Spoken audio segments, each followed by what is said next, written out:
Ang sarap po ng mainit na kape. Kagigising lang po ng inyong lingkod. Ayan.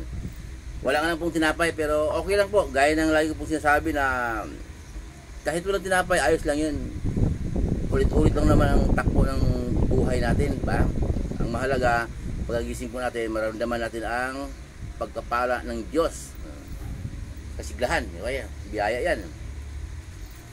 May mga napanood po ako sa pag nag-open ako ng cellphone, mga nagpa-vlog po. Pinapayuhan niya yung mga bagong vlogger na ganito gawin nyo para mapansin kayo, ma-monetize kayo ni Mita. Okay. Pag nagpa-vlog po, iniisip ng tao, kita agad ang kita sa vlog.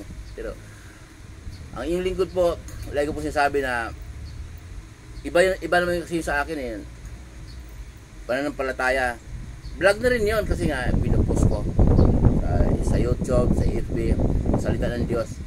Kasi po biblical po yung hindi ka lalago sa pananampalataya sa Diyos kung nag-iisa ka.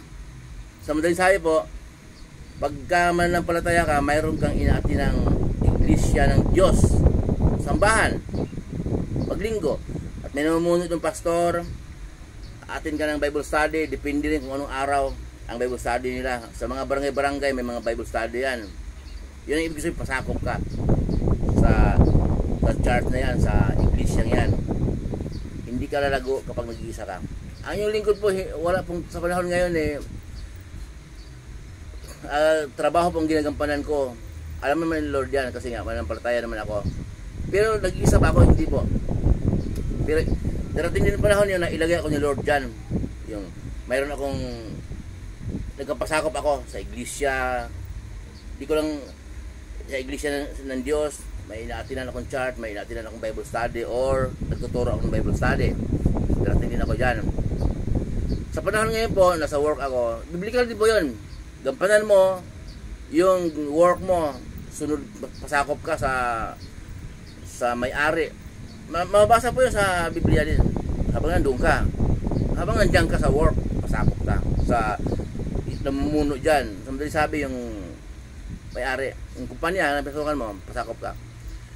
Kaya hindi po ako nagkaroon ng oras dyan sa kaya sa pananampalataya pong pag-usapan, pinopost ko yung biyaya na pinagkaloob sa ng Diyos sa salita. So, hindi ako nag-iisa. May nagko-comment, may nag-i-amen.